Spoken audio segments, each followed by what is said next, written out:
Welcome in everybody to the 2025 NECC Collegiate League of Legends regular season. We're into week 3 and we're peeping into some Group B action today between Ole Miss and Fisher College. It should be an absolute banger. My name is Yanni. I am joined here by Shibby. And Shibby, we have an opportunity to complete not the circle of suck, but the circle of good teams here in this group. Yeah, typically we have a circle of suck in other sports here, but in this case, we have a potential for that, right? Winthrop recently beat Ole Miss, I believe last week on NECC. Winthrop actually played Fisher earlier this week, and Fisher College actually ended up beating Winthrop. So now Ole Miss has the potential to complete the triangle and potentially, I don't know if we'll call it an upset, but beat a college of equal standing in Fisher College, and we could get a really cool triangle. Some top collegiate teams in my mind. Fisher retooling a good chunk of their roster for this year, bringing in some friends from overseas. Yeah, there are 4/5 of their roster is completely different. So if they win, it might look like an upset if you are just looking at the roster name value, but we do have these rosters for you to really talk about what kind of players that you can expect to see. And over on Fisher College, a lot of different names. Bajani in the top lane, not a different name. Bruness in the mid lane, in the jungle, I should say. Wayana in the mid lane, and Brabro and Magi in the bottom lane. It should be a couple of differences on Ole Miss as well. Yeah, I mean, you've got Stray in the top side, if you're familiar with. He was playing with them last year. Keel has recently joined Ole Miss University, formerly of Fisher, actually. So a bit of a grudge match we've got going here. And Asila in the mid lane, a player that they picked up recently this year. They trialed him out during ACL. They gave him a very extensive trial, replacing Uncle Sam from last year. And then the tried and true bot lane that we are familiar with, Ole Miss, Mr. Shogo and Rhino. So a couple changes for University of Mississippi here, but realistically, that mid-jungle matchup, Bruness and Wayana versus Keel and Asila. That's going to be the matchup we're going to be looking at here. Very good test for Ole Miss. I feel like mid-jungle historically has kind of been some of their more weaker points, right? Whatever kind of mixture of players that you've put in there, it always felt like these kind of two roles have been desynced a little bit. And what better challenge to go against than some Turkish League and ERL players in Wayana and Bruness? Yeah, those guys, again, if you don't really know, based on name value, you'd be like, oh, Keel and Asila could potentially run these guys. No, that is not the case. Bruness, apparently, according to Fisher's coach Drake, is the best jungler he's ever seen play in NA, which is, that's some big words. But he was able to back it up in their last time out. He went crazy on the Wukong. It just absolutely ridiculous against the Illini, right? And then against Winthrop, they were able to take the series 2-0. And Bo over on Winthrop said, hey, these guys have hands. They know how to play. Bruness and Wayana spent time together playing in the Greek leagues. They won a Greek league championship. Guys after my own heart, big fan of that. But these are guys that have played together, that are battle tested in ERLs. As you said, Wayana, he played in TCL. Bruness played in EU Masters. When you look at Keel and Asila, their accomplishments and what they've played in are not as long as these guys on the side of Fisher. Definitely not Asila, right? A newcomer into the scene, I would argue. Played in a couple OQs, played in ACL, but realistically, still very green, still very fresh when it comes to professional League of Legends, collegiate League of Legends. Keel, I put some respect on his name, all right? That guy played in Tier 2. Sure. Team Liquid, all right? So Team Liquid Academy. I mean, he's got some achievements to be proud of. Just Team Liquid Academy? Come on. All right. I know he played on a couple other rosters. CLG, 100 Thieves, like big names. Yeah. This guy's definitely got some weight behind him, and he's the perfect kind of player. Grounds 1 year. He's the perfect kind of player to put next to a budding mid laner like Asila. We've heard a lot of good things about him. Colmer obviously has a lot of good things to say about him. Their assistant coach as well, AJ's had a lot of good things to say about him. So I'm ready for the rise of Asila, but I don't think Asila is ready for the rise of himself. Is collegiate ready for the rise of Asila? Because that is a big question. We'll see if he manages to get there. And I did have an opportunity to talk to Colmer ahead of the match. And, one thing that he's really happy about as a whole when it comes to his team is that because of how flexible the meta is, his team as a whole has gotten more flexible with the additions of Keel and Asila. So he's comfortable playing through either of his four carries. We know what Rhino can do. You could potentially play through him if you're going to give him like, last pick, counter pick or something. But they've been using the first few weeks to figure out what styles work for them. The one thing I haven't seen yet, though, is Shogo on these super supportive AD carries like the Ashe, like the Varus, through what limited information we have so far in the CLOL season. I'd like to see something like that, but he is playing these meta-centric AD carries. He's playing Ezreal a little bit for which is a champion you get to see as things move on. Now, one thing to note: no Fearless. So this is regular old Yay! drafting, which is weird. It's kind of weird. I've been immersed in the Fearless. I have no fears, but this scares me. I mean, yeah, you've been lost in the sauce in the Fearless. I mean, I think variety is the spice of life. I'll say this. I like a little bit of traditional. I like things vanilla. Sometimes it's okay to just kind of get in there, get out, get it done. And I think Ole Miss and Fisher College are just looking to do that right now. Standard bands coming across. I think the big thing for me and the big thing I always stressed about Ole Miss, their blue side flex picks have been a strength of theirs ever since I believe Collimer has kind of entered into this program, and it doesn't stop. Right, we saw some picks being flexed here and there. I believe we saw Maokai support when they faced off against Winthrop, and you mentioned the support of AD carries. I will say Shoga hasn't really been playing a ton of Ashe and stuff like that, but he did hop onto the Jhin. Whether he liked that pick could be contested, but he did play the Jhin. Last week didn't really get too much off of it, but like you said, his Ezreal still clean, his carry still very clean. So we'll see if Ole Miss actually kind of, I wouldn't say reverts, but kind of plays a classic Ole Miss game of putting Stray on a tanky top side, letting Keel get his weird jungle pick potentially, or Rhino and Shogo playing something lane dominant here, and Asila kind of just filling the cracks and being that standard mid lane. I think one of his best champions, Syndra, still left up on the board. I wouldn't be surprised if they don't take that for Asila in rotation, because last week Winthrop did end up banning it out in the last two rotations, the second round of bans, and they did look a little bit weaker. Yeah, this isn't your mother's League of Legends. You don't save mid laner for, picks 4 and 5 as much anymore. As we see a Wukong ban from Ole Miss, clearly targeting out Bruness. Third side blue ban is Cassante, not up on your screen, but a good ban. Bajani's really good on that. And we are going to see a first pick Corki, which, can either go in the mid lane or in the bot lane. So as you mentioned, that flexibility come into play. Yeah, we have been seeing Shogo pilot this. I think it's still a really strong AD carry, but another popular AD carry that has been left up, a champion that has been dominating, I would say, LCK and LPL, Kalista being left open. That is the epitome of lane dominance. Mm-hmm. And if I'm Bragbro and Magi, I'm coming into this. I'm saying, well, this is arguably the best bot lane in CLOL, potentially, or one of the best bot lanes in CLOL. This is all we've been hearing. Let's flip the script. Let's take it to them. Let's shatter their worldview right now. And I love this, taking that Kalista and the Vi, just saying, you know what? We're going to single out somebody. We're going to kill them, whether it's your mid, whether it's your top laner, whether it's your support who's caught out. They're very, very good at executing these kind of compositions.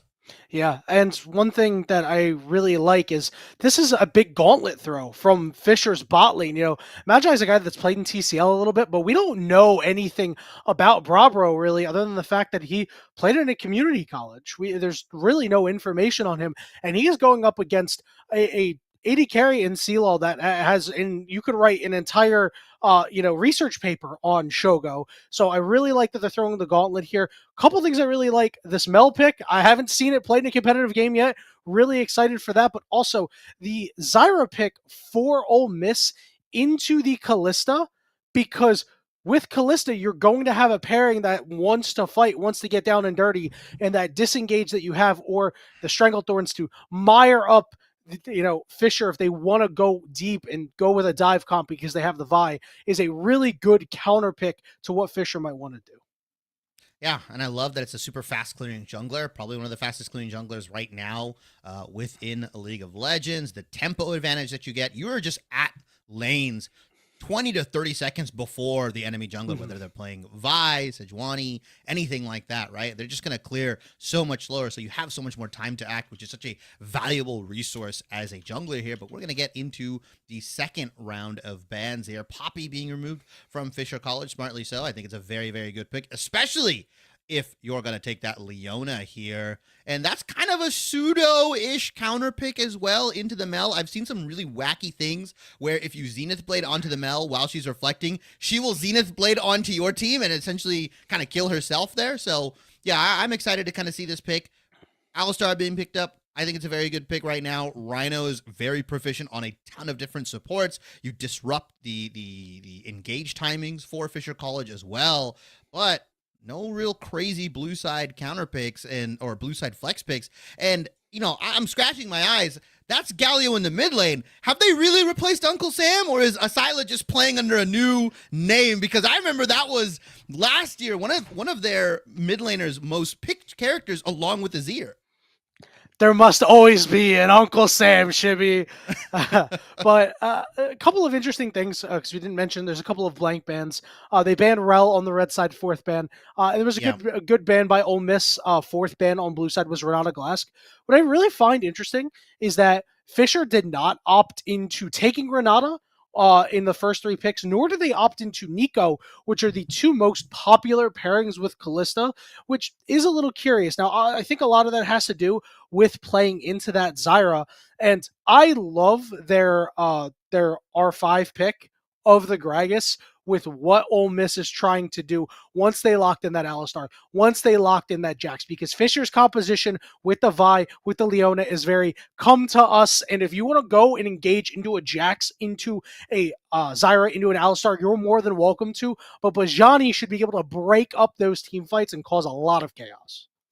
Yeah, disruption is the name of the game for Bajani here, right? Desyncing a lot of that engage, similar to what Ole Miss is trying to do, right? If your Jax is getting explosive casts out of the fight and your Galio's going in alone, well, he's going to get burned down very, very easily. I will say Leona is a pretty solid pairing with this Kalista. You have the option of going in, but it's very non-committal. Solar Flare, unlike stuff like Nico, unlike stuff like Rel, where you kind of have to go all in with the Proto Belt, or in Rel's case, you kind of just W and Magnustorm in. You have the ability to play the kind of pick and catch game, right? Solar Flare into Assault and Battery, into the Kalista CC, into, well, you're dead by that point because you've been turned into a pincushion by the Kalista. And realistically, I like that Fisher have kind of adapted. They've got a very flexible team composition, but the core essence of what they want to do is still there. Shogo gets caught out. If Shogo's out of position, he's going to get ulted on, right? If Keel is out of position on the Zyra, no mobility, he's going to get caught out. I wouldn't really recommend engaging onto stuff like the Galio or the Jax,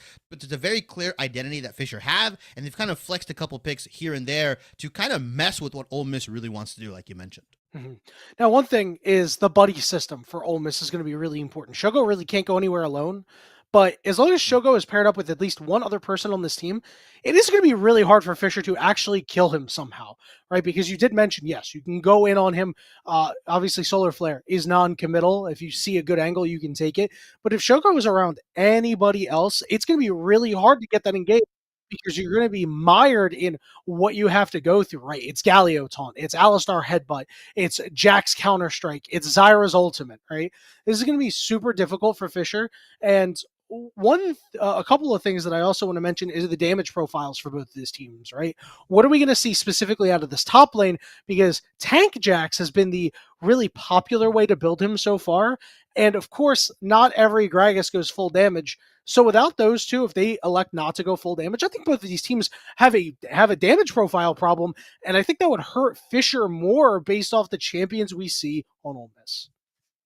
Yeah, I mean, Corki, standard carry, right? Especially with the changes that have come in where he does true damage now. He's not the old Corki. If you're coming back from 2-3 years ago, he doesn't do magic damage anymore. There's nothing like that. He's true damage and crit, and he can carry games very, very well here. I don't know if we'll see that tank Jax like you mentioned. I've seen a lot of tank stuff recently, the tank Jace. It's absolutely an abomination to the game, and I want to see some DPS Jax. I want to see Triforce. I want to see my good old hard carry Jax come in. Maybe build lasagnas. As Keel is spotting out a couple members of Fisher College here, stacking on that top side. Yeah, I like the stack here. Also like what Ole Miss is doing, just the full line of scrimmage here. Not going to know where this Zyra starts. It matters some of the time, because occasionally Zyra will go and poke her head out for a gank. So you can generally assume where she's going to start, though. And with her fast clear, sometimes it doesn't even really matter. But I am interested if we're gonna see the damage Jax, because Jax recently got buffs for some reason. Yeah, I mean, not for some reason, man. It's competitive. He's always going to get buffs here. I'm very He interested to doesn't see need it. He's so how. strong.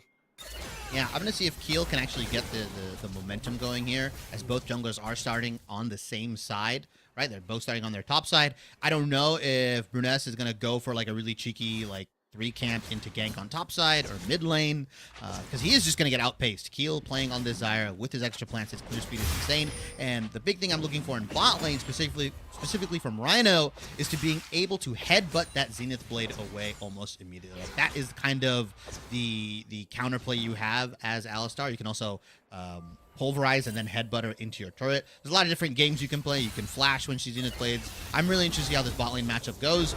This mid lane, Galio versus Mel, it's going to be a snooze fest in my mind.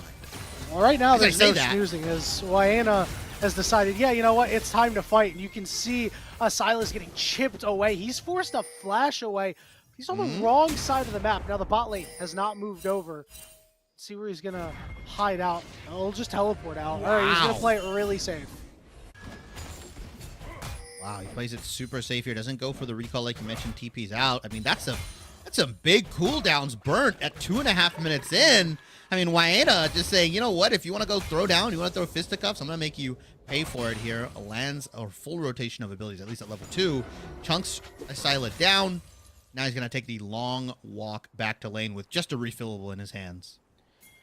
And one thing that we didn't talk about too much as we were mentioning the bot lane earlier is how well can Fisher set the bot lane of Ole Miss behind? Because if they're able to make it so Shogo's not super strong as the game progresses, there will be opportunities where Ole Miss's comp is a little weak and you have some early strength with this Leona, with this Vi, and this Kalista that you're able to take advantages. Keel gets spotted out on the bot side, just looking to relieve some pressure and trying to do what they can to shut down this Kalista lane, but Magi is going to go in. The Ignite is down on the Bravo, and he gets auto-attacked and burned away for first blood going over to Rhino, and I guess they're not able to shut down the Shogo. I love the fact that Shogo and Rhino used the pressure that Keel created. Even after Keel got spotted, the fact that Brabro and Magi stepped up a little too far forward, that was the go button. Everybody knew their roles, everybody knew what to do, and that last extra auto from Shogo seals the deal. The Ignite, like you said, does get the kill on to Rhino here, but realistically, very well played from the Ole Miss bot lane. Classic Shogo Rhino, right? Classic Shogo Rhino. This is fantastic, and while Keel didn't get an assist, it's one of the assists that you won't see on the stat sheet. He definitely earned every bit of that assist. He definitely earned an assist, I should say, with his help down there. Now this puts Fisher in a really difficult spot because that early game strength that they have is gone, essentially. Now you're relying on your mid lane. Wayana is going to have to put in a lot of work and more than just a CS lead. Yeah, and Asyla down about 17, nearly 17 CS here. Obviously for that early, very punishing early trade that he had where he had to burn both his flash and his teleport. But he's on Galio, right? That guy's a utility champion, utility mid laner, just needs like an item, an ultimate, and he can kind of contribute in that bot lane, in that top lane as needed here. We're going to see Keel rotate his jungle camps once again. And again, he's much faster than Bruness here, playing that Zyra and just being able to apply that pressure into the bot side, just being able to kind of be there when Shogo calls for it or if Shogo needs, and being able to put pressure onto Brabro and Magi. Like you said, it's a throwdown of the gauntlet, and I'm sure Ole Miss felt a little bit disrespected. Hey, you know what? I like that, you know, if you come at the king, you best not miss, but they definitely whiffed on that early game play. 30 seconds until the first set of grubs comes up, so we'll see what the move is. We already see a back coming through from Brabro and Magi, so I think they might be either just taking a normal back because of where the wave is, or they're trying to move up, but it looks like they're just walking right back down to the bot lane, so we'll see at least Magi go on a roam. You see the pings going down on Doom as well. Yeah, Brabro and Magi did have to kind of take a bit of a back because Shogo and Rhino were holding that wave so close to their tower. It was actually dangerous for them to even be there, right? Even if they spot Keel on that ward that they have in that river, they just can't walk up to it. So Keel's going to rotate for those grubs, although Bruness and Magi are here. Like you said, Rhino was a little bit late. Stray was getting proxies. It's a 4v3 at best. See what the move is Bajani has showed up to the party, so it'll just be one grub going over to Ole Miss, 2 for Fisher. You do really like more grubs, especially when you have an opportunity on a Zyra, but here comes some pings. Zasila is on his way. We have Alistar here too. There's the flashing gaze right on to Keel. Great job there. As they turn on the Magi. Do they have enough damage? They at least need to take him out, but Wayana is joined the party. And Asila goes low and goes down. We will not be able to get anything more as Stray and Rhino are forced out. So overall, a 2-for-1 for Fisher. And I've seen this before. I've played these games before. Yanni, Ole Miss once again around those grubs takes a fight that they weren't really prepared for. Really good flash body slam from Bajani there. First down kill. They do get a kill in return. Grubs, like you said, get a 2-1 split. Both teams right now 1 kill away from the feats of warfare. We've also got the objectives and the tower going, so that's something to kind of keep track of in the back of your mind. This next kill, oh so important for both of these teams. See what the move is going to be next, as this dragon is still standing. And we've seen teams take dragons less and less, like in the early game. We're starting to see them come through at like 9 and 10 minutes. So we'll see what the options are. Obviously, this list is still rather strong. However, we have a Sheen on Shogo already, and both of his summoners are up. So he's been totally unbothered, and that early game strength of this Callista is starting to wane. Flashing the gold here. No, oh, Rhino. Well, Brabro is already down a barrier. See if they're able to push their advantage anymore. Rhino's level 5. They could be looking for a dive. Peel is on the way. Stun goes out. Shogo forced to take a turret shot. They've gone all the way deep. Keel flashing forward. They're going to go and take out Brabro. Next target's going to be Magi, as Shogo is able to get through without a problem. And now Bruness is just caught between a rock and a hard place. It's a double kill for Shogo. Double kill for Shogo. That's how you expect Ole Miss to run. Get those dives going. If you chunk down that bottom lane, you best expect, whether it's Icelandic hero, whether it's Kill, whoever it is, as they're going to look to potentially get a kill onto Wayana. Oh, Wayana's just in a bad spot. Why is he there? Why is Wayana there? And it's just more kills going over to Ole Miss. Shibby, I don't understand.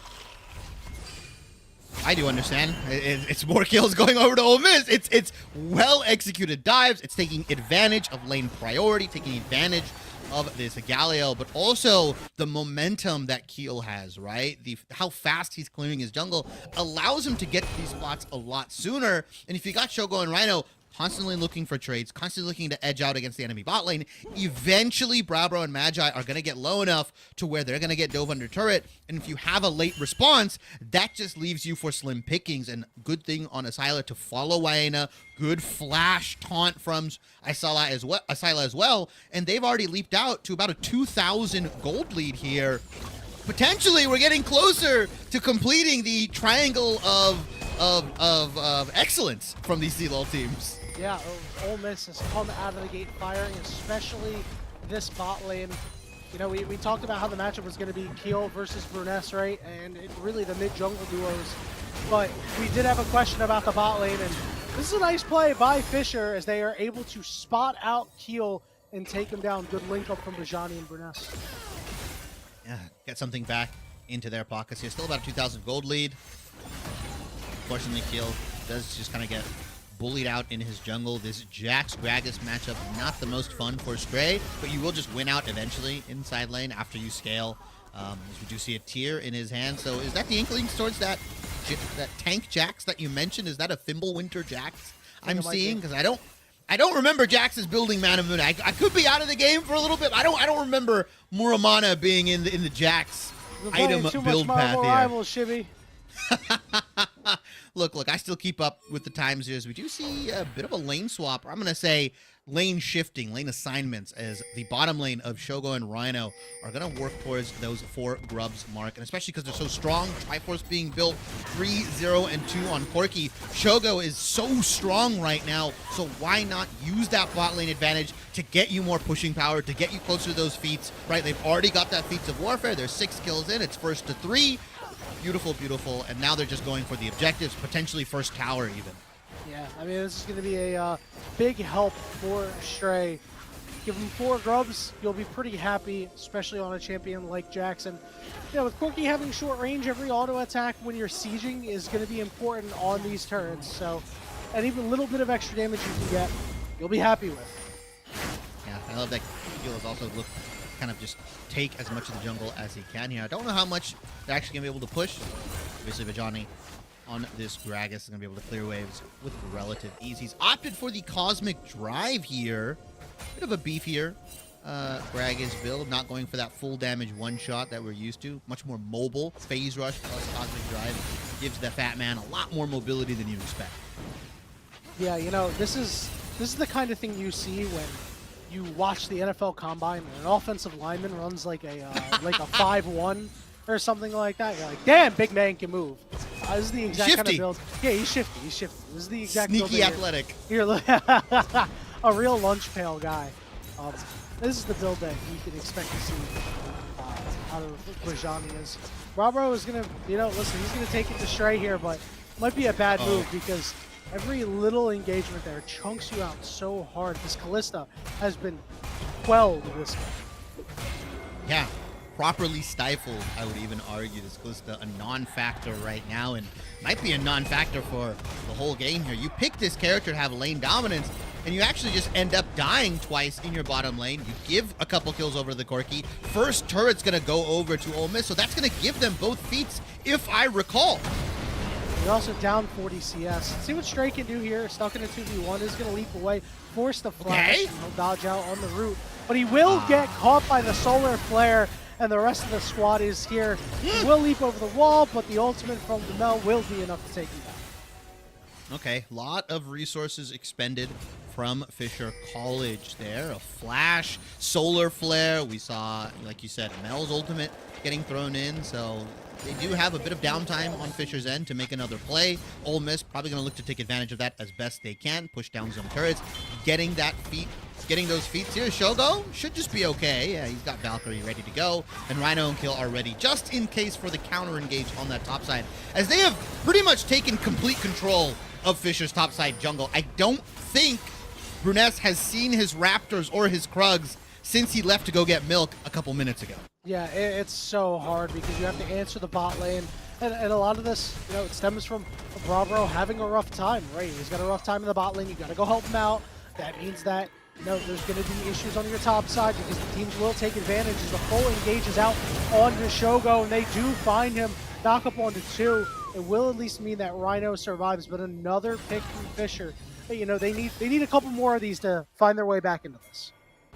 Yeah, I did say there was a bit of downtime from Fisher, but luckily Bruness, quick on that trigger, had the cease and desist ready. Flash in. Shogo used Valkyrie not too long ago, and unfortunately Rhino could not heal hard enough there, and Keel just wasn't there ready for that damage, right? The counter damage that you get with the Zyra, with all the plants, with the Stranglethorns going down.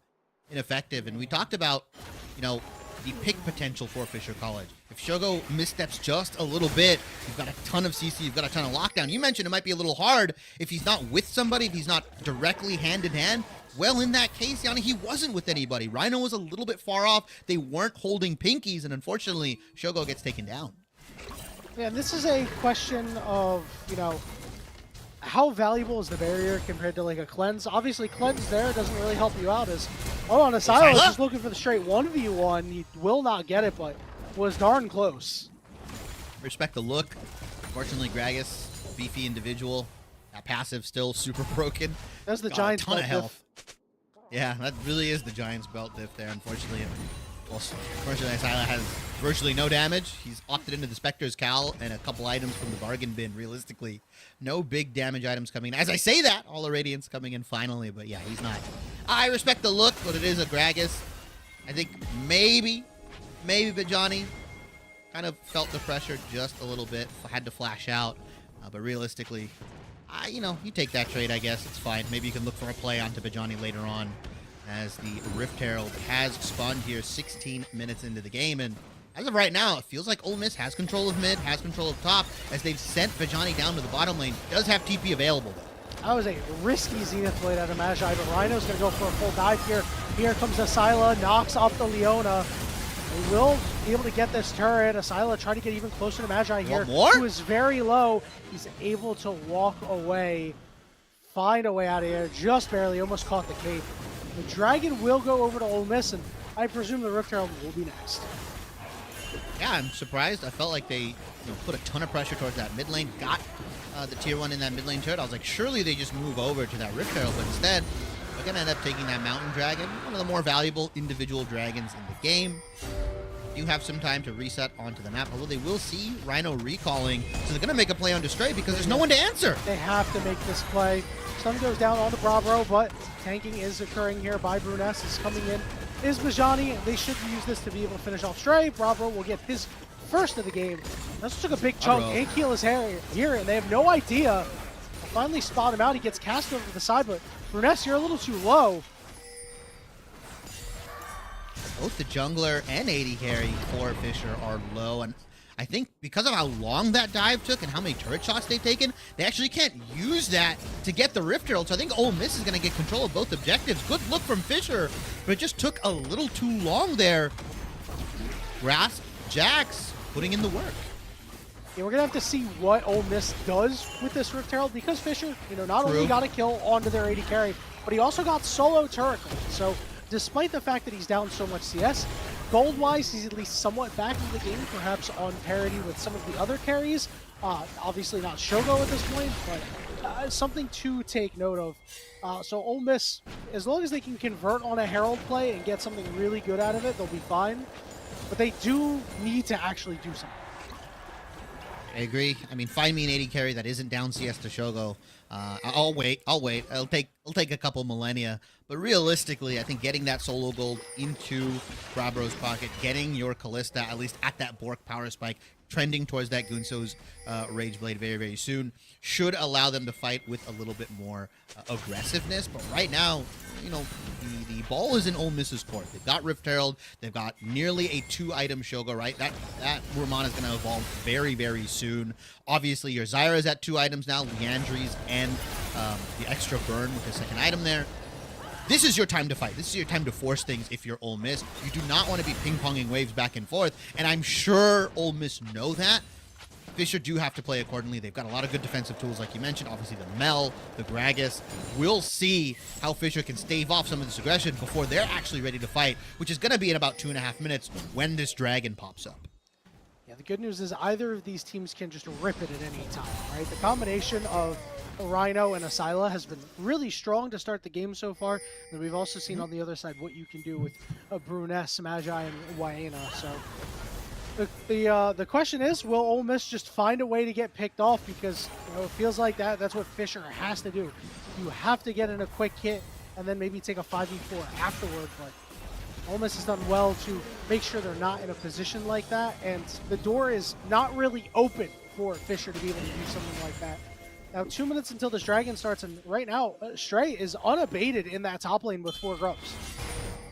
I'm nervous because they are positioning around that Otacon, and Ole Miss and Otacons don't really go well. I don't know if you saw last week against Winthrop. Unfortunately, he did get stolen. All right. Maybe their setup has been better. Stray, though. He's going to rip it. Stray flashes to dodge out on the route, so getting the flash off the Jax is good, but the Rift Herald has Rhino. Look at Rhino on the bottom side. Keel is going to get into the robot here, knock it right into the turret, and with that Sheen procs in the Twitch chat showing up, it'll be a bot inner turret for Ole Miss, so they do convert on that Herald play, and 4,000 gold. And cease and desist not available. I don't know how well Fisher can actually potentially contest this. Looks like Ole Miss actually are just going to say, you know what? We don't need Otacon right now. There's no need for this objective. Let's play it safe. Let's get a good maybe 2-3 member wipe before we attempt to try this. Even if they are in that dominant position, like you said, 4,000 gold nearly. That stuff can turn in an instant. I believe it's also the Voracious Otacon, the one that gives you the revives. So if Fish are able to steal that away, Ole Miss has already lost the game that they were winning because of a steal of Voracious Otacon. I think it's right. You use your pressure, get more gold in your pockets, and when you're all good and ready, then get a big pick. Use your Galio, use your Alistar, get a big decisive pick to start that objective off, as we do see a potential engage. Big double knock up there, but now Rhino is the one who's getting engaged on. He's stunned, forced to use his ultimate as he gets shipped lower and lower. Not really in a position to use that Galio ult, so big health bar trades, but this will favor Fisher for the moment as Rhino is forced to go back. Yeah, I mean, that was a good headbutt pulverize. Caught a couple members. I really thought Asilo was going to fly in there with that Galio ultimate, that hero's entrance. Instead, they opt away. Like you said, health bars being traded. Big ultimate cooldown from Rhino being traded as well. Might hinder their playmaking ability, but they do have mid-prio on Ole Miss's side. As I say that, Heel walks where he's not supposed to. Fortunately, you don't own that part of the jungle anymore. Yeah, they just jump on that guy, and now they might be able to jump on the Shogo. He is forced to Valk away. They're chasing him down. I don't know if they're going to be able to catch him. Bajani is fast, but he's not that fast. And just going to buy space and time for Fisher to get on this dragon, specifically Burness. He'll be soloing this one up, so it should be a second dragon for Fisher. So, you know, while their dragon stacking has been broken, this will allow more time for Ole Miss to just stack their, you know, weight and scale. Yeah, I definitely give that, was a scaling advantage over to Ole Miss, as we do see it's going to be a more damage-orientated Jax. We'll see what that tier ends up turning into. Has the Stride Breaker, has the Triforce now. A lot of damage on Ole Miss's side in general, right? Zyra as well. Also got Shogo now on his third item, has the Rapid Fire Cannon. 23 minutes into the game, arguably the strongest member on this team, but a big cooldown burn. That flash. Look for Bruness and look for Brabro to make a play onto this flashless Shogun. Right, has Valkyrie available, but that's not going to stop a cease and desist as we see this Otacon setup potentially. Yeah, Brabro is caught out. He is stunned and he is running out of room. He is dead. And on the other side of the fight, Bruness and Wayana have to do a whole lot because it's a 4v2, but the teleport's coming in as Bajani joins the fight. Question is, can he get anything done? He engages onto Wayana. He's forced to flash. He goes down, and Bajani is just all alone on the wrong side of the map with 5 members. Has to use his ultimate to try to scatter them, and now he's got a flash all the way back to his base. He will survive, but the Otacon will go to Ole Miss. And those big decisive kills that we talked about that Ole Miss were waiting for before they start this objective, taking down the 2 carries. Jungler's still alive, but not going to be able to do much here. Really good look from Ole Miss, getting that set up. And it's so important to have that tri-brush control. It allows you to deny so much vision, like the entrances with those ink wards or with those control wards. It's really tough for Fisher to walk in, especially into a team like Zyra, like Alistar, who can flash, headbutt, pulverize on top of your head, which is exactly what happened to Brabro. Flash and barrier be damned. You're going down, unfortunately.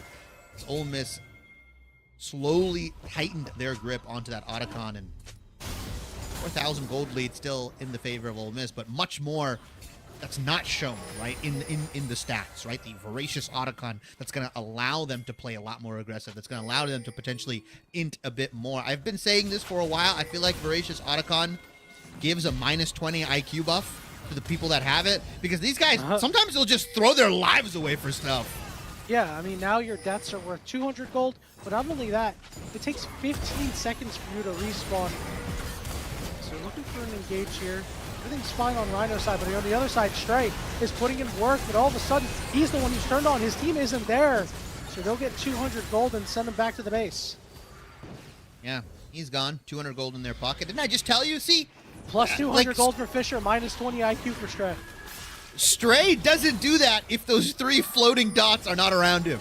I promise you he doesn't go for that. They do just play a little bit worse here as Rhino finds a nice Hex Flash. Ajay's going to be the target. He's pulled in from the Fate's Call as the teleport from Stray comes in. Still 4 buffs on the side of Ole Miss. So there is a lot to chew through for Fisher. The question is, will they be able to just wait it out? Yeah, I want Rhino to play like super aggressive, right? He's playing this Alistar tank support. And Exactly. they're going to try to Good catch Hex Flash. Bruness. Bruness gets knocked up and interrupted out of his Q, and he goes down. It's a shutdown for Stray. The taunt is out onto Waena too, and a big double knockup as Rhino is putting in so much work, and Shogo is free hitting, firing rockets, and Ole Miss is running over Fisher here in game one. Beautiful, beautiful look. I don't even think the Baron is needed. They've got 4 grubs, 4 members, actually 5 still alive, but Alistar did get sent back to the base here. They're just gonna, I believe, push for the end. It's 30-second death timers, 15 seconds on Bruness, 15 seconds on Magi. That's nearly not enough. And an exciting and explosive game one from Ole Miss. Really good controlled play from them. Secure a 1-0 lead in the series. Fisher College, I'm sure, have something to say about it. This is not the same team that beat Winthrop, I'm sure. No, not at all. And really, Ole Miss hitting Fisher with the RKO out of nowhere. It's just they win the fight, and they're like, hey, you know what? We could just end the game here. I want to give big ups to Rhino and Asila. They played their combination so well. Rhino in particular was finding really nice headbutt pulverizes. Wasn't like, oh, he hit a 3 or 4 man, but consistently hitting 2-man ones that started the fight, that allowed the Galio to come in, get taunts, and then knock down Fisher like dominoes. Really, really good stuff out of them.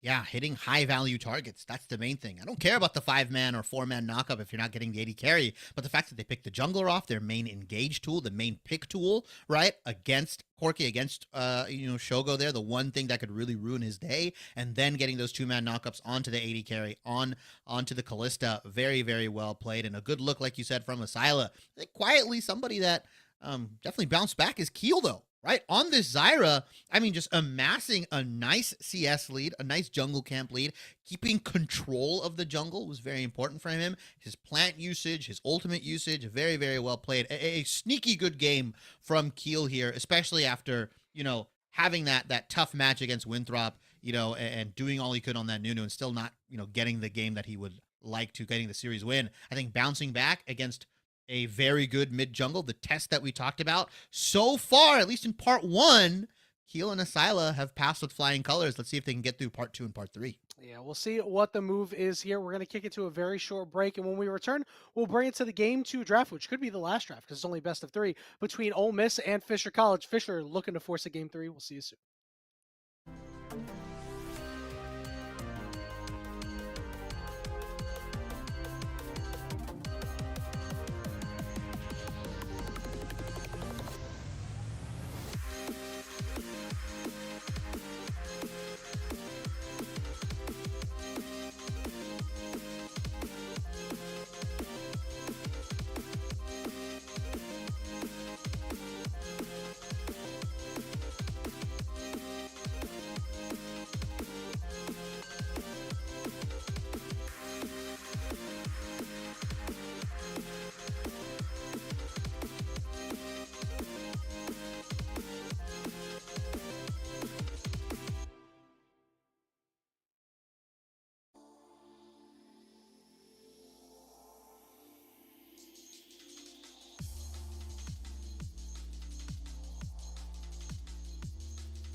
Welcome back, everybody, to the NECC Collegiate League of Legends regular season here in Group B, Ole Miss versus Fisher.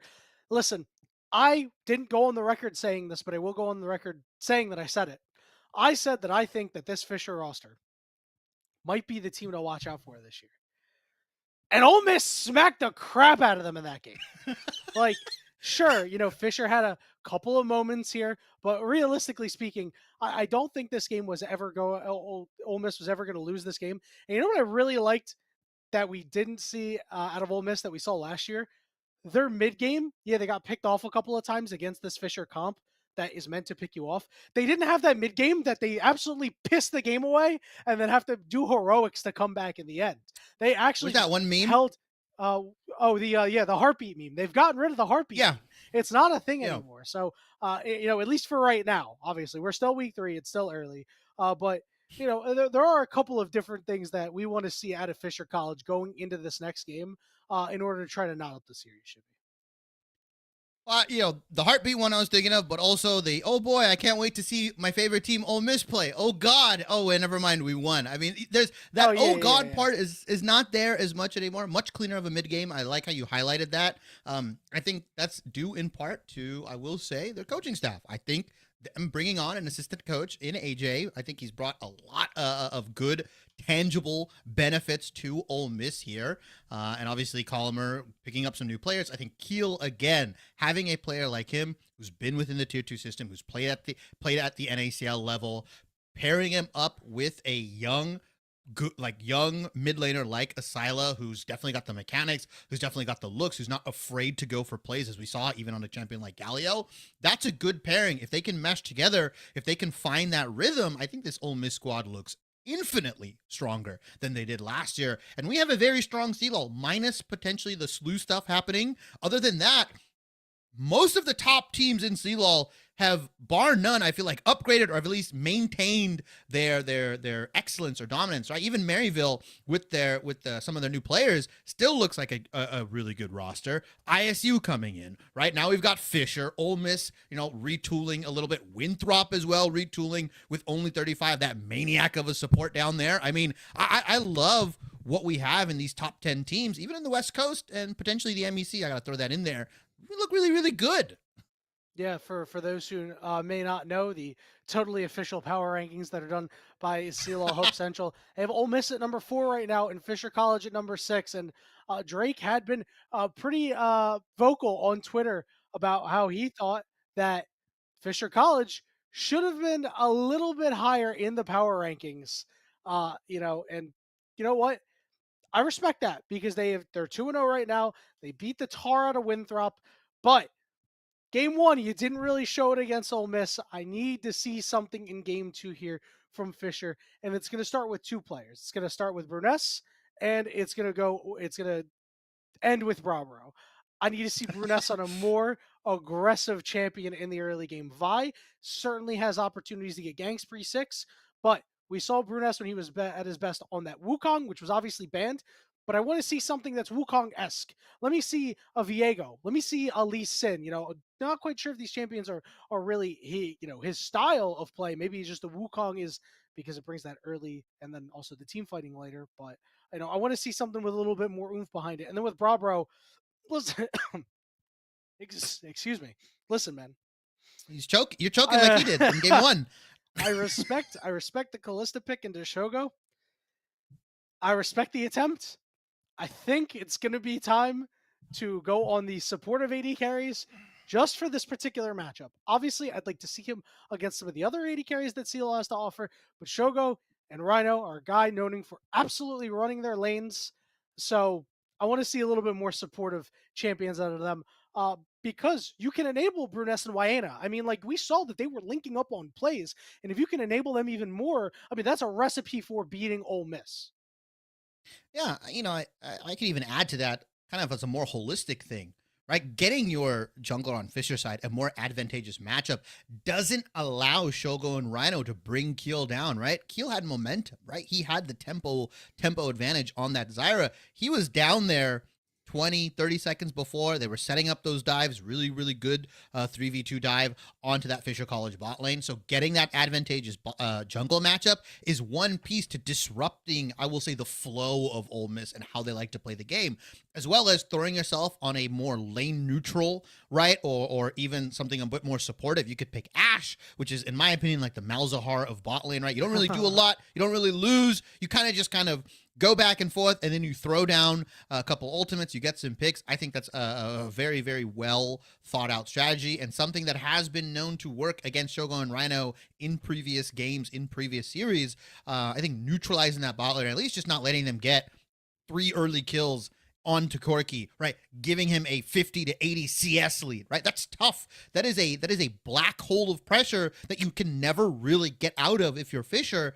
And Ole Miss have been playing their game the same way. I wouldn't say the same way, but they've understood how to rely on some of their more carry orientated players very, very consistently. So for you to try to go against that grain and say, you know what, we're going to throw the gauntlet down, we're going to play the Callisto, we're going to play Leona.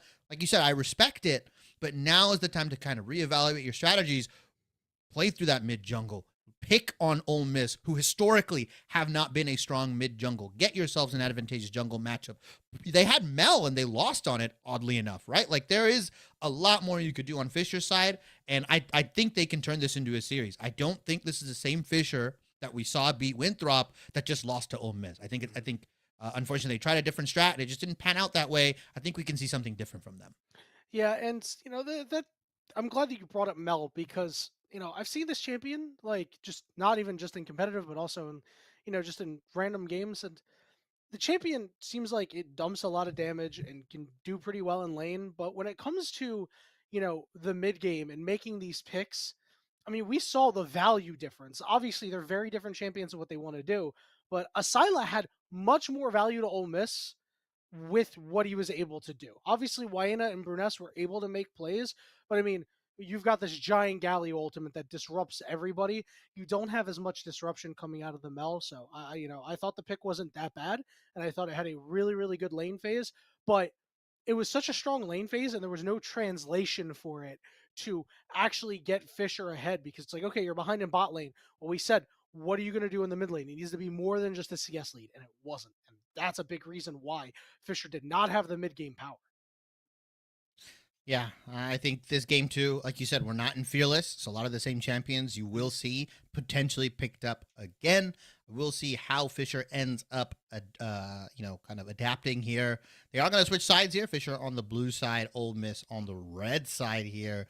So now we're going to see if Ole Miss can take advantage of that red side counter pick, if they're going to save it for somebody like Rhino, who I'm gonna be honest. I think that's one of the best players you can put on your red side counter pick. I think this guy's champion pool is massive, and there are some really, really good support picks that can completely shut down some bot lanes here. I don't mind if you give it to Stray, who they have been giving a little bit more opportunity this year on more carry orientated picks. If you think of Stray from last year, he was playing stuff like Scion, Cassante, Renekton. I think we even saw Gragas from him, right? Those kinds of maybe like more bruisery or tank kind of picks. They've given him a lot more carry potential. They've put more load on his shoulders. And I would like to see that more coming out from Ole Miss. Give them another dynamic, give them another way to play the game. Maybe he gets to pick up Rumble here. Maybe he gets to pick up another carry-orientated pick. But the Wukong and the Aurora are still going to be banned on the red side. I think Aurora is a must-ban on red side simply because you do just pick it B1 if it's open. Yeah, and I love that you highlighted Stray because that's a big reason why this Jace has been banned. I mean, Stray, if I recall, had a really strong game on Jace against Winthrop in their one victory in the series. Mm-hmm. He absolutely popped off. So, obviously, something you have to watch out for. I love the point that you also made about Rhino, especially because we're seeing a lot of teams start to just on red side be like, yeah, we're giving our support R5 and we're going to see what they can bring to disrupt the comp. I mean, there are a ton of available supports to disrupt compositions. I think Braum is a good one that sometimes you see at the tail end of the first half of the draft, but oftentimes you'll see at the end of the draft where it's like, oh, they drafted 4 melee champions, slam Braum, and call it a day, right? So we'll see what the first pick for Ole Miss is going to be because first pick for Fisher will be Cassante going over to Bajani. And just a simple response with the Zyra. So Fisher again gonna have to be aware of that when it comes time to decide to engage. Keel gets this quick clearing jungler that is no problems against engaged champions. I'm really interested to see what Fisher take here to either match the tempo of this Zyra or if they go a little bit avant-garde and just say, you know what, we're going to pick a very low econ gank style jungler, something like Sejuani, potentially even Maokai. Hey, we don't got a full clear 3 camp, 4 camp, get a gank in, do something like that. And it looks like they're tuned in. No Maybe ego. Fisher No ego. taking I a little love bit it. of your advice. They're going Ash. Like you said, they threw down the gauntlet, didn't really work. All right, let's just pick the Malzahar of bot lane. I respect it. I respect, that there's no ego, that you give them a shot. Good litmus test. Like I said, this is a Fisher team that, their coach Drake has mentioned that he expects them to finish as a top 2 team this year. He expects them to make it to the CLOL finals. Obviously, things are still very early. So, playing this game against an 80 carry like Shogo and saying, hey, I want to see what you can do against him, knowing for the future also gives them things to work on. Ole Miss is going to round out their first half of the draft with an Alistar. I must say, I'm a little bit worried about this mid jungle here, mostly because while Keel is going to clear very quickly, Asylum is going to take a lot of time to get online, and they're not a particularly strong mid jungle duo. Yeah, and I saw that portrait of Victor. And I was like, it kind of gave me flashbacks. I was like, oh yeah, this Victor. It's not the same Victor. And I was like, wait a minute, this is the arcane Victor. It's much stronger. It's the new and improved Victor, right? I'm surprised that they're willing to give that over. It's a very strong pick still in this meta, especially with Aurora gone as well. And Ole Miss, second round of bans, they're taking the Viego away, so they don't want to give Bruness that more jungle carry orientated pick like you mentioned. Maybe they're going to force him on something low econ, but right now Ole Miss's draft doesn't really reveal too much. They're two out of the 5 champions they played last game have been picked up here. He's, Asyla's on Victor instead of the Galio, something that's a lot more heavy scaling. We'll be interested to see what Fisher actually end up opting into for that counter pick. I'm surprised that they didn't take Syndra here for Ole Miss, for specifically for Asyla, as we do see Shogo on the Jhin once again. Didn't have success on it in that Winthrop series. Maybe the Fisher series will be a little bit different, matching util for util. So this screams to me that Stray's going to get a carry pick, and I think it's going to be Rumble into Cassante. We'll see what the move is for Ole Miss. Just to fill in a couple of the blanks here, Silas was banned by Fisher. Ezreal was banned. Ezreal was banned by Fisher. Silas was banned by Ole Miss, and then Lilia was picked by Fisher. And they're going to throw down an Aurelia coming through. This should be an Aurelia mid for Fisher. So, listen, I think that's wild. I don't know if I like it, but I think it's cool. And now we're going to get an Olaf for Stray. This draft took a hard turn at the end, Jimmy. I mean, you've got Irelia, Cassante, Leona. You mentioned how devastating Braum can be into 4 melees. Well, let me introduce you to a champion called Olaf who thrives against melee characters, right? Who absolutely goes bonkers. You can't CC him. Good luck doing that when he pops his Ragnarok.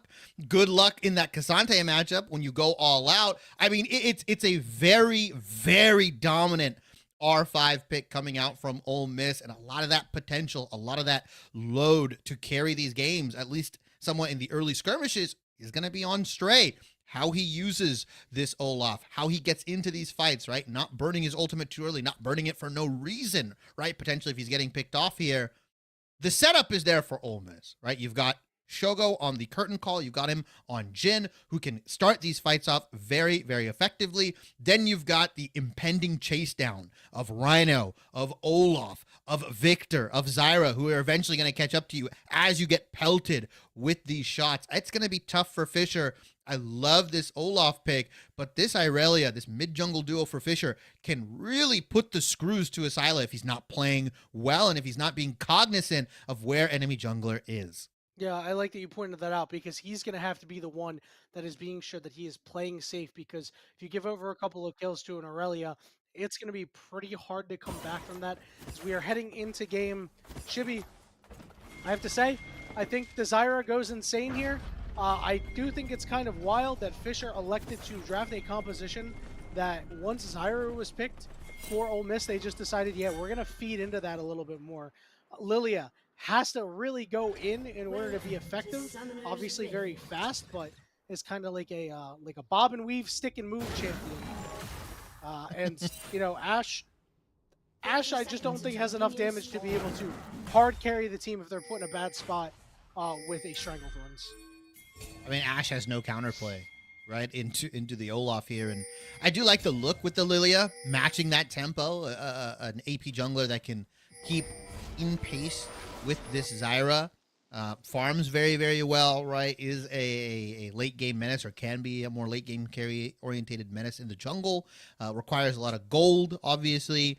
But yeah, I feel like Fisher, you know, they have to kind of make do on this Irelia. They've got to make their money in this mid lane with Hyena and bullying out Asila, who's on this, like we said, new and improved Victor, right? Arcane Victor. And as long as Ole Miss kind of keep the mistakes down, they keep the early game aggression down, and they just kind of wait for their characters to kind of scale up, wait for some of these skirmishes. I mean, Olaf and Victor are just going to tear through Fisher College. New, but not as improved as Victor was nerfed recently, Shibby. I know you've been out of the game a little bit. I know you're a Marvel Rivals guy. I'm gonna stop memeing you, but yeah, I mean, I think those Victor nerfs actually did matter. The Q not so much, but the ultimate losing 10% of its AP scaling later on in the game really hurts. Really tones down the power, but still certainly a champion that seems like it'll have a pretty decent time into this Aurelia, and I like that Hyena is showing no fear. Yeah, I mean, your health bar is a resource in this case, right? If you're Hyena, you have to trade your HP for lane priority. You've got to shove it in. You've got to be a little bit more aggressive here. Really weaving those autos and playing a dangerous game here. Hyena's crazy. He's going to flash in, and Hyena's going to get first blood. Wow. Bro, how did We talked about playing a dangerous game. He stacked up his passive on the Irelia, and Asila, not respecting it one bit, saw the low health bar, got red in his eyes, and unfortunately gets put 6 feet under. That's a way to make money on your Irelia. Get a solo kill in the mid lane. Again, Hyena abusing some of these early lane trades, right? Did it on the Mel against his Galio, forced the TP and the flash. Same thing once again, and Yanni. Hyena still has flash.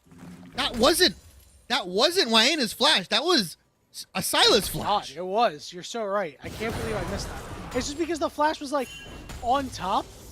So yeah. Yeah, I just assumed it was Hyena's flash. That's my B.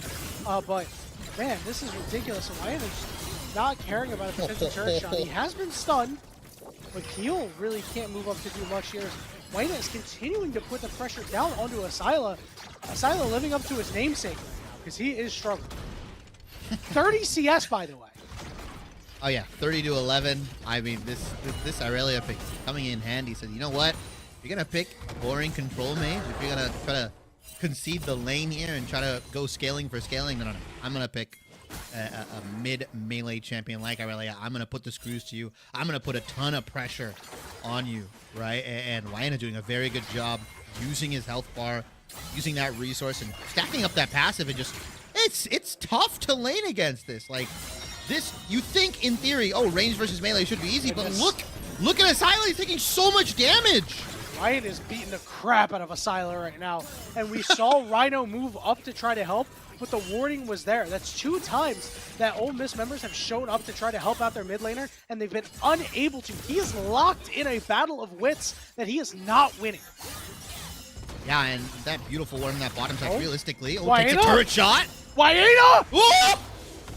Wayne, no! He had that! Unfortunately, whiffs it just a little bit. Asyla gets lucky thanks to his pal, the turret in the mid lane. Overall, 1 kill apiece, but take a peek at the CS, man.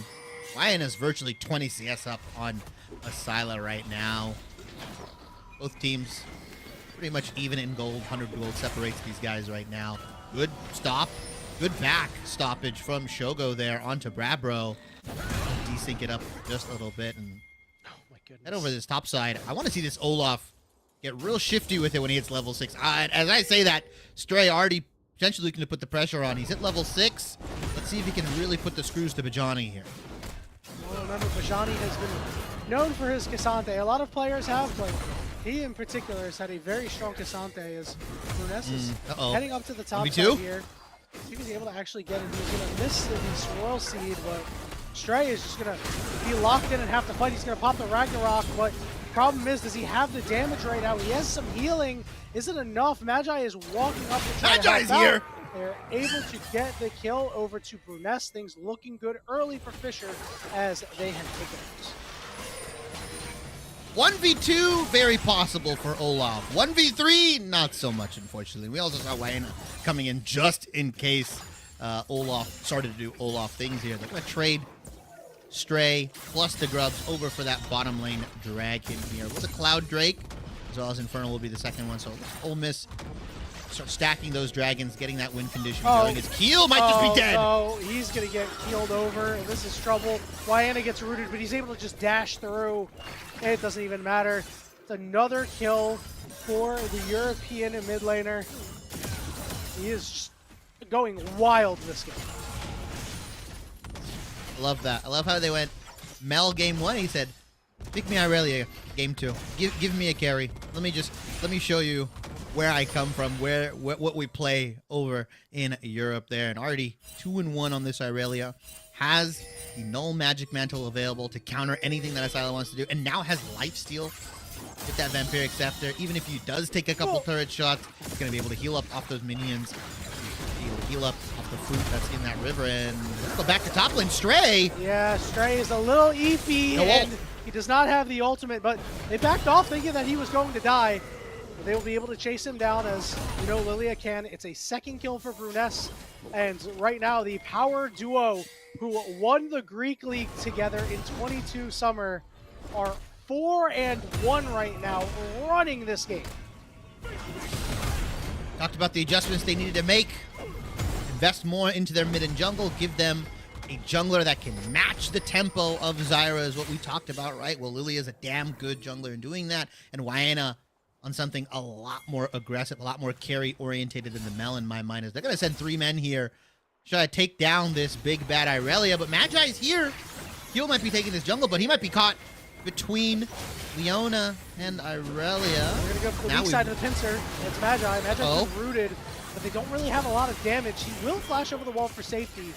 There are 4 members grouped up here for Ole Miss as Wyanna is getting shoved up. The wave will just get pushed right into him. Rhino has to hang around.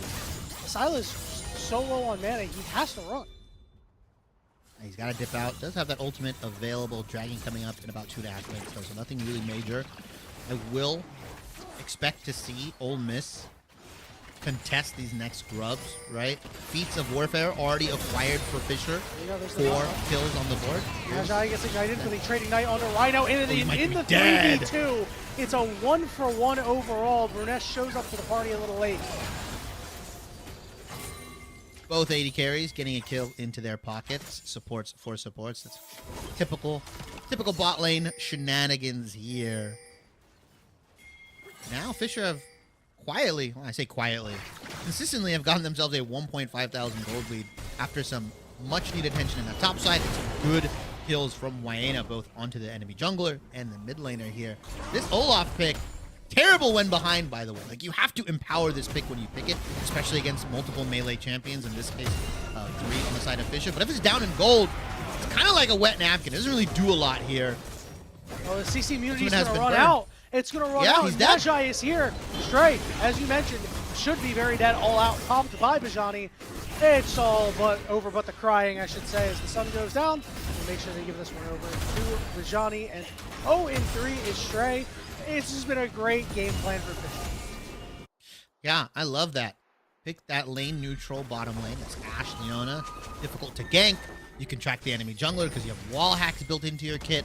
And you just bully out this mid laner, bully out this top laner that they've decided to give R5 counter pick to. They want to put resources into him. Well, he's 0-3. Good luck hanging your hat on an Olaf, even if it is a very good fundamental pick into the enemy team composition. It doesn't matter if you're down 2,000 gold against your counterpart. You can't really do anything if you don't have the items to make it work here.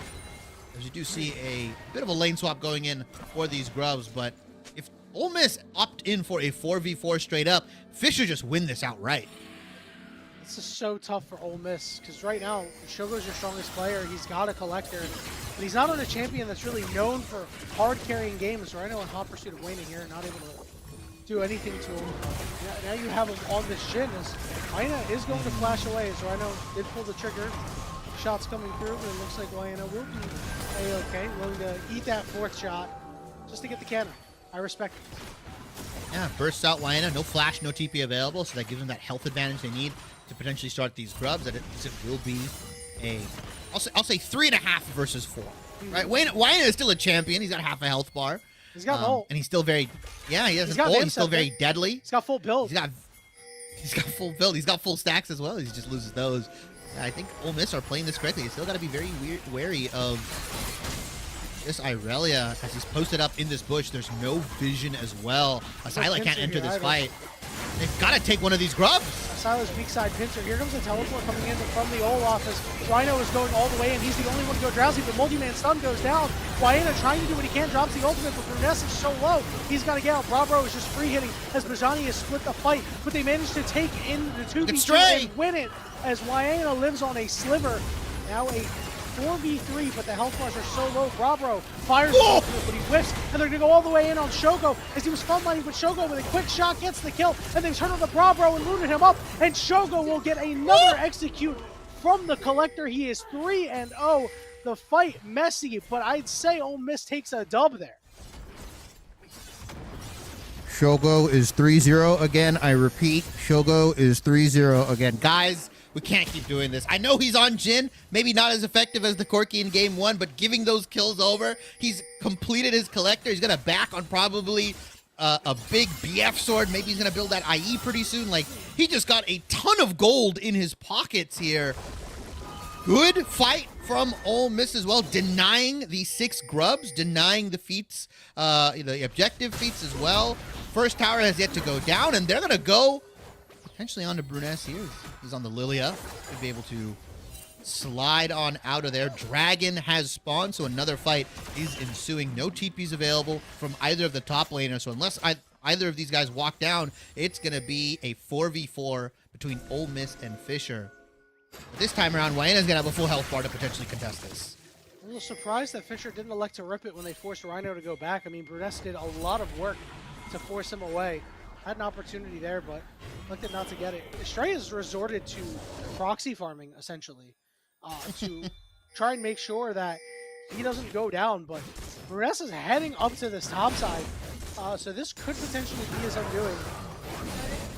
see what the option is here. Is Vanessa's just going to start up the strong? You missed that swirl seed, so it'll just be 2 ships passing that idea, Shibby. Yeah, I mean, they know that there's two members on that top side, though, so it should give Ole Miss the ability to start this dragon once Keel works his way down after clearing his top side. And, yeah, Stray is clears quick. proxying. Hey, Tiamat, really effective item at clearing waves. I like He's going to be able to back.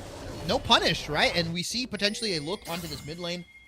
Curtain Call available, Flash available, crucially for Rhino, so he can look for a Flash headbutt pulverize. And there's not really a whole lot Brabro can do about it. Has the Flash available, no barrier. It looks like Ole Miss looking to take control of this mid lane, getting that prio, potentially taking this tier 1 in the mid lane down so they can start this dragon. Dragon stacking not as important this season, right, Yanni? I feel like a lot of teams have been super lax on the timing of when they take these dragons. Yep, Ole Miss trying to be on top of things right now as they're starting up what is Dragon number 2. Vanessa lays this swirl seed onto 2. Let's see if we can get the trigger for it. Wayena can't quite get the steal. As Ole Miss commit all 5, and a lot of that was set up by Stray proxy farming.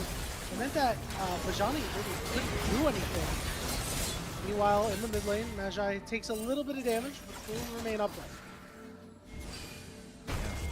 Yeah. Tanky, unfortunately, Aftershock. Plus Aegis, or plus Locket, and Leona specifically. His turret almost going down. Asila actually had to burn their TP to save it here. Now, mind you, Fisher did end up getting the feats of warfare. Got to 3 kills much quicker than Ole Miss. The objectives, though, 2 on the side of Ole Miss, as well as first tower has yet to go down. So these are very important, right? Next dragon and this tower is super important for Ole Miss to save. Oh, they're trying to take out the turret because no minions remaining, and the Enchanter Crystal Arrow got lands it. flush onto Asila, and this is a problem because it's an all-out Cassandre on top of him. Rhino trying to do what he can, and here comes the curtain call. The question is, can they block? Bravo positioned well for it, and it's enough. He blocked 1 shot, and it allowed the low health members to walk out of range. Well played by Fisher.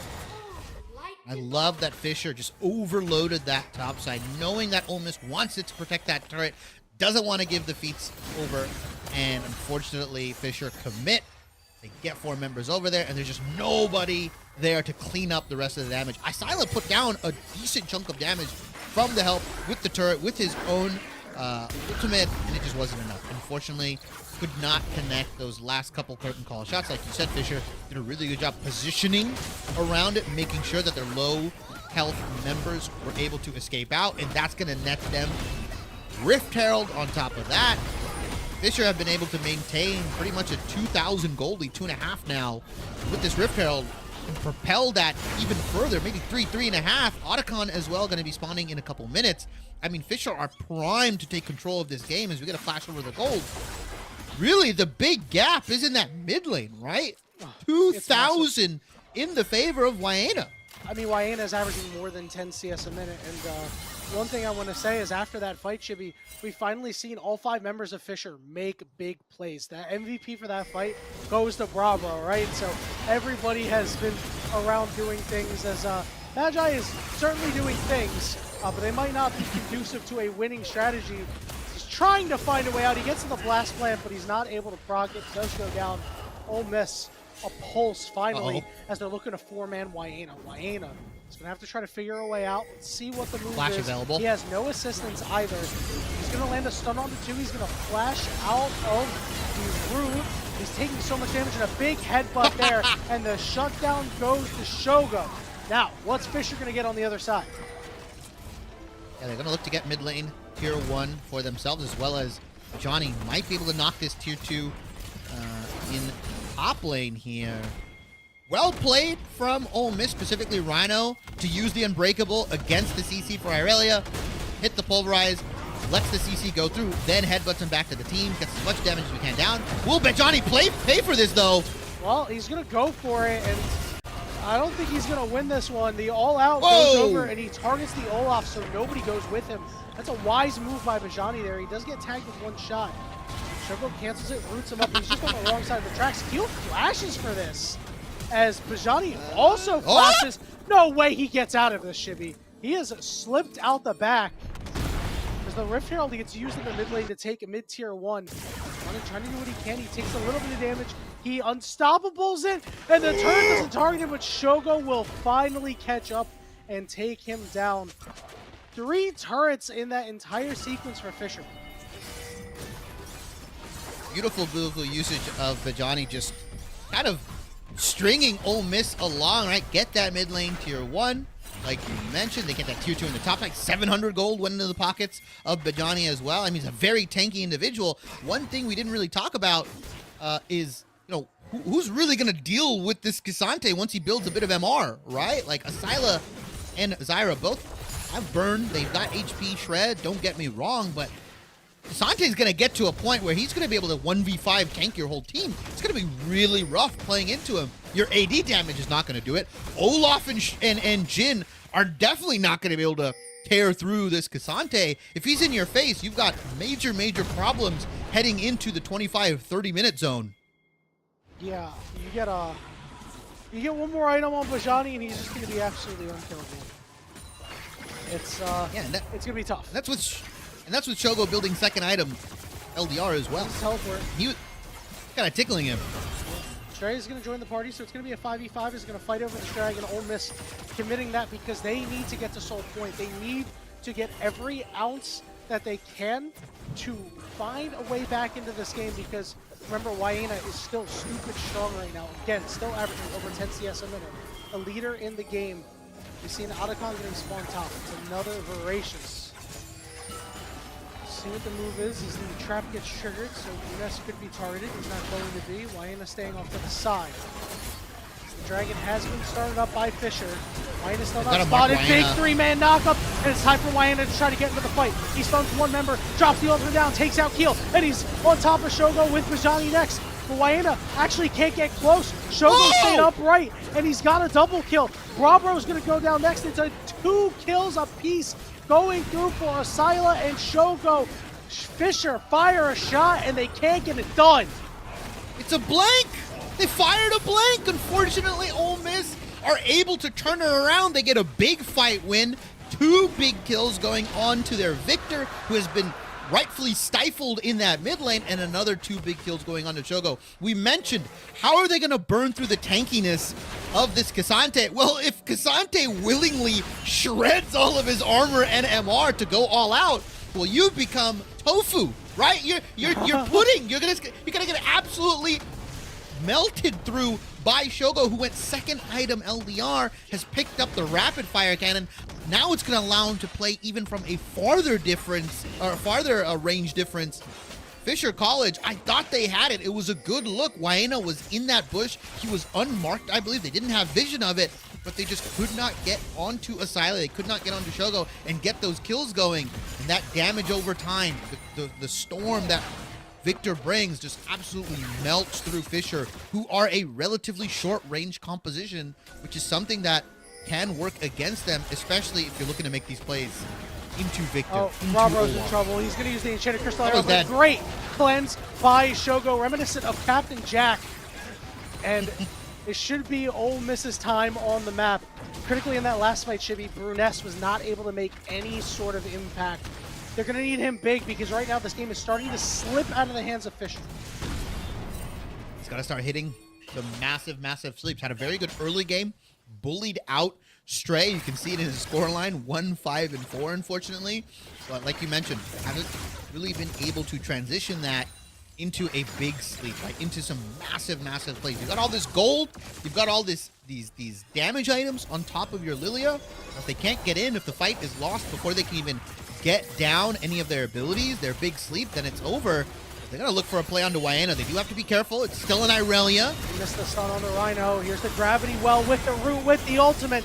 He's CC locked for days as the Chaos Storm will get the kill. Down goes Wayena. And Ole Miss, it seems like their comp has an answer for everything right now. Is that Revis Island? Wayena was locked down for a while there. Shogo still getting priority in that mid lane here as Aaron's going to be spawning in about 2 minutes here, but another crucial objective has yet to be started by either party. Not confident enough. This Rhino Hex flashes over on this Alistar. Is going to bully Magi out. Yeah, they're just falling like dominoes right now. Shibby Magi is stunned for a damn year. And it's another kill for Ole Miss. And look what's happening everywhere else. You know, Waena was dead. He's coming out of base. Bravo is mid lane. Bajani is bot lane, pushing in on Stray. But guess what? You're not actually going to get that much out of it. Sure, you chunked his health bar, but what are you actually getting? Potentially a tier 2 in that bottom side, although Stray has not invested the ultimate just yet. His job is to clear waves. As long as he can keep Bajani down here, it's going to be really tough for Fisher.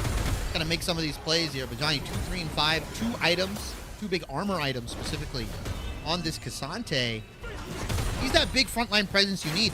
He's the one that's going to create the space so that Fisher can work with, right? Specifically Brabro, specifically Waena, so he can find that angle. Bruness, who can find that angle. I love it looks like Fisher are going for a bit of a Hail Mary. I love this. They're going for the Voracious Otacon. They're burning it down quickly. Ole Miss knows, but can they respond? Caught him napping a little bit. It's down to 7,000 HP. Teleport coming in from Stray as Magi is trying to just run point and keep Maddie here. But guess what? The Otacon's gone down, and they've got the false life buff, and this is potential to do something here. Waena flashes forward, but he goes down and is sent to withdraw. Now the rest of the fight, they're falling like dominoes because guess who's doing his thing? It's Shogo in the back, getting that little bit of extra gold. Bravo is the only one left with a false life buff. It ends up being a 4-for-1. It's probably going to be a 5-for-1 by the end of this. They're just going to take their 200 gold. But guess what? That's 15 seconds that you're down. Already, critically, a teleport being invested by Waena to make sure that no objective can be started by Ole Miss. The Otacon buff being taken away was simply a takeaway Otacon. It was a keep away one, right? They burned. Here we go. The revives, and the Baron is going to be started because, yeah, Ole Miss. One member went down straight, doesn't have TP. Everybody had to back. And because they have that false life, that extra respawn, it allows Fisher to make another play. They saw the ward. Brabro is not there yet. Keel is on the way. Enchanted Crystal Arrow is down to about 5,000 HP. The aggressiveness of Fisher is huge. But the question is, will it come back to bite them as they're trying to get in? But there's not enough resources. Baron has been secured. The flash out from Bajani, as it looks like Fisher is able to actually get away, but the chase down is here. Waena doesn't get a stun. Big double knock up from Rhino as he's in the thick of things. The gravity wall is there, forcing people away. And down goes Leona. Brabro is hitting over the wall, but he's getting hit back. He's used a barrier, but he's fallen too. It's a 2-for-0 for Ole Miss, and it's their opportunity to move to the Dragon and get the soul. The question is, will they let Waena off the hook? Are they going to try to get this Baron off of him? Shogo with a sidestep, but he's alone. Good ultimate. Waena on the chase, but the knockup is there. Rhino, the defender of Shogo, will save his AD carry like he's done for the last 2 years. 10-0 for the Ole Miss AD carry. The game may change, the rift may change, but one thing remains absolute. Shogo and Rhino coming up big when you need them the most as a fight breaks out in the mid lane. Asila gets all outed, and he will die, but it's a trade. It's a 1-for-1. And Bruness is still upright, and Ole Miss has not started this Dragon yet. We've seen Fisher just blitzkrieg these objectives. Is Bruness willing to give his life to take away a Dragon?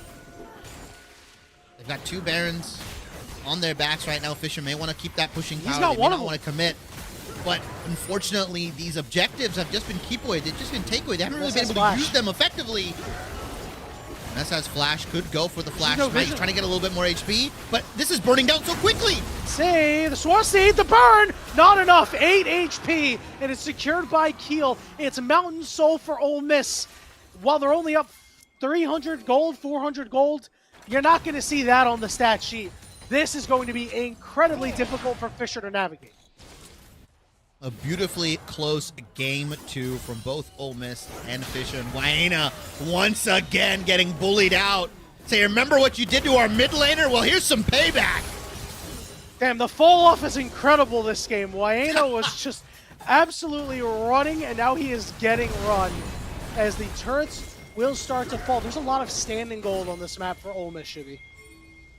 A lot of standing gold that can be pocketed by Ole Miss here. Tier 2s on every single lane. You've got Mountain Soul in your back pocket, right? The extra shielding, the MR, the armor. I mean, it all adds up. And Ole Miss is slowly but surely pulling away. But Shogo might get caught. He's got no summoners. They have to kill this guy before he can do anything. Brabro is so low. Shogo gets stunned, but Brabro can't hit. Rhino's He's here. so low HP. Shogo will finally fall. It's 1,000 gold to Burnus, but he's got to get away. He's got to flash. Stray is chasing him down on the backside. It's Bajani in a 2v1. Delilia trying to get away, and he finally does. Bruness will survive, but Bajani dies on the back end as quietly Asyla is 8-3-9. Magi will get cleaned up on the backside, and Fisher is just falling apart at the seams right now. They're just throwing whatever at the wall and hoping it sticks here, as we do see a bit of a reprieve. We have a bit of calmness as we've had multiple objective fights. Otacon into Baron, into potentially the Mountain Soul. I mean, so many different fights here. And Fisher, although they've been able to keep those objectives away, Baron's going to be spawning up in about 2 minutes. That's going to be the hotly contested objective for both of these guys. And Shogo's 10-1. He's 4 items in. He's working towards that Bloodthirster, which is going to be his 5th and final actual damage DPS item. He's going to be full build very, very soon. And like you mentioned, Asyla on this Victor, this guy was getting bullied out. He was getting solo killed. He was down like 20, 30 CS. I mean, he's got core build. He's got Leandries. He's got Blackfire Torch. He's got the Void Staff. I mean, this is the Victor that we talked about when you get into that late game. 30 minutes in, he's going to be ripping through your team. That Storm is going to get so massive, right? It's going to rip through your team. And as a short-range composition as Fisher is, Stray has finally been allowed to catch up a little bit. Stride Breaker and Black Cleaver. Doesn't matter how much armor you have. And Rhino on this Alistar has been hitting clutch headbutt pulverize after clutch headbutt pulverize onto Brabro, onto Wayana, keeping his AD carry alive, as well as locking down high-value targets. I was kind of surprised he got it again in Game 2, considering how effective he was in Game 1. But right now, after Ole Miss was down 4,000 gold at one point, they managed to crawl their way back in and actually get themselves a 1,000 gold lead, and much more that doesn't show on the stat sheet. The dust has settled a little bit, as Sugar will fire a couple bullets out, but not actually get any kills. Baron coming up in a minute, Shibby. You have to think that Fisher is playing for that Elder Dragon. Wayana's going to go back in, and he's going to get solo killed by Stray plus the turret. I mean, you sure, you know, your death timer, you have teleport. I don't really think you can do that. You give up so much pressure. You lose arguably one of your more stronger members on the map. And Bajani, you going sightseeing, brother? What are we doing mid? What the hell am I watching, Shibby? I don't understand. Bajani will be able to buffer the ultimate coming through from the Zyra, but guess what? He's caught no man's land. This Baron is up in 15 seconds. He's going to flash away to try to live. His teleport will be up soon, but he gets rooted. This is a critical member that will not be around for this Baron. Won't be around for the next 50 seconds. That timers are long. We're 31 minutes in. Doesn't matter how long the chase goes. If they get the kill, which Shogo does with that rapid fire cannon auto, I think you just turn your head towards the Baron. Massive pings going down right now. Asyla in that mid lane. Let's see. Hopefully he doesn't step up a little too far. Potentially drops the Storm onto the dome top of Brabro. That guy's going to be absolutely chunked out. Wayana teleports mid. They're trying to keep Asyla away, but he misses the stun. This dude is tilted out of his mind right now, Shibby.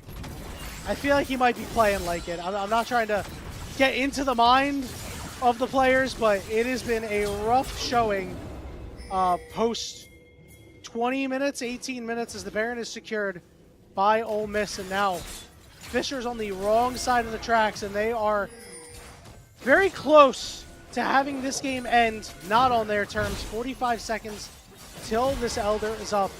Bajani is alive. Wayana is trying to heal up, but he's still chunked. Everybody's just chunked right now. They need to find a pick onto someone. If I'm Ole Miss, I don't flip the Elder here, right? All 5 members of Fisher are alive. There's still one way they can get back. Get some kills, yeah. High-value targets. Kill them first. Ooh, he's forcing the flash out of the Leona, and now Stray is going to decide, hey, I'm just going to eat your AD carry for free. Drops that ultimate down. Ragnarok no longer active. He's still going to chase after Lyanna because Keel is here too. And we've seen Stray's going to win that fight. Stun is out, sure, but the root is there. And Lyanna goes down once again. It wasn't looking great for a long time, Shibby, but Ole Miss steal their mental. They persevere, and the push is coming through on the bottom side with minions. Inhibitor falling 33.5 minutes into the game. Stray is tanking turrets. The turrets are getting chunked. We're looking at Bruness damage Rhino, but we're also watching the Nexus get under siege as Magi is low. Shogo with a fourth shot, flashes forward, gets him in the fountain, and Ole Miss in a marquee heavyweight matchup make their mark, complete the circle of greatness. They win the series 2-0. Beautiful play from Ole Miss in game one, a very controlled, solid lead, getting out from the beginning. In game two, they were down in gold for, like you said, 20 minutes pretty much. At one point down 3, nearly 4,000 gold, but they're able to flip it on its head. Key kills coming in for both Shogo and Asila. Really, really good engages from Rhino on that Alistar, and Keel gets the win, the revenge, the grudge match that we talked about, gets the 2-0 victory. Says, this is the reason I left. I went to upgrade. And fortunately for Fisher, they go down here. Their unblemished record does not last for a long time. They're 2-1 now in CLOL, as well as Ole Miss picking up a very crucial win for themselves. Like you said, the triangle of success, the circle of excellence, whatever you want to call it, We've got a couple teams on our hand that can really put the screws to each other. I'm excited for this CLOL season. I know it's early weeks, but man, is this fun. I am too, man. This Group B in NECC is absolutely stacked because we have these 3 teams at the top. And, Northwood is in the other group too, so the NECC as a whole is just really, really strong. Northwood, though, I don't think they have as many teams they need to contend with as do these teams here in Group B, to just put it mildly. But a really fantastic stuff, and you can see the pieces are there for this Fisher squad. You saw what they did in Game 2. You saw how they were able to fight, try to come back in Game 1. This is a reality check that I think they needed. There's definitely still more work to do, but they will certainly be a team to watch out for. For the side of Ole Miss, feels like they found a nice way to play. They congeal it all around, and if you put Shogo on a carry or you put him on a supportive champion, guess what? He'll carry the damn game anyway. Yeah, all roads lead to Shogo. Doesn't matter if the rift changes, the game changes. We could be in season 30. If Shogo's still playing, Shogo's probably still carrying, but a on really the Walker, good game from dodging skill shots. He's not that old. He's not that. He'll be that old by the time we get season 30. Yeah, that's fair. That's fair. Ole Miss, he's bald? Classic game. Yeah, he might be. He might be end up being bald like the social media manager always makes him. But Ole Miss, a really good game from them. I think they needed this a lot more than they probably thought they did, specifically because they went up against a team that just beat the team they lost to, right? Obviously, Ole Miss losing to Winthrop early on. Fisher beating Winthrop. This was a game for them. Grudge match for Keel, a statement game for Ole Miss. Get back on the high horse. Like you said, brings Fisher as well down to, like you said, Earth reality potentially, but a really good showing from, I will say, Keel on this Zyra. I like that we got a classic Rhino game. Like I know Shogo carried this, but in my opinion, Rhino is the MVP for me. I mean, this guy is absolutely killer. Absolutely killer on the Alistar. Massive engages.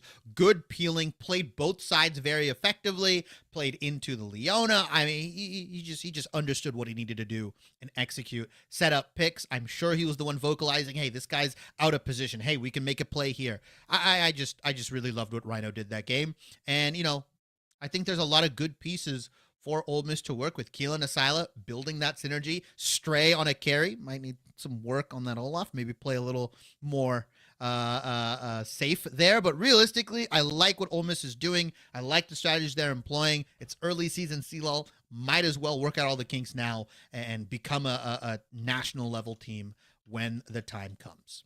Yeah, and couldn't agree more on that MVP going over to Rhino. I think everybody played really, really well on the side of Ole Miss.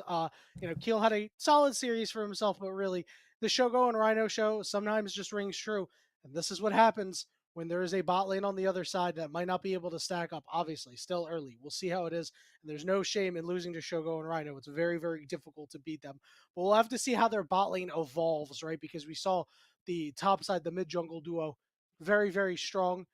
It felt like in game two they didn't link up nearly as well, but still, overall, I liked what I saw out of both of these teams, and can't wait for CLOL season to really kick up. And I know we still have a lot of season to go, but I just can't wait for the tournament, man. Yeah, I'm super excited. A lot of good pieces, a lot of good roster additions, a lot of good retooling from all of these squads here. Fisher is a team to watch out for, and Ole Miss looking to maintain their excellence, looking to kind of creep up and stay on those totally official power rankings. Next week will be very, very interesting. I'm excited. That'll do it for us.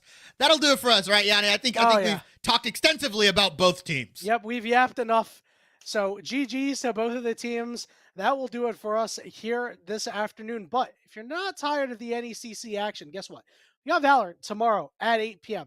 I don't know what teams are playing, but Monday. I thought today was Sunday for some reason. My bad. Listen, I'm just excited for the Super Bowl. All right. I'm just excited for the Super Bowl. As you can see, my walls are Eagles green.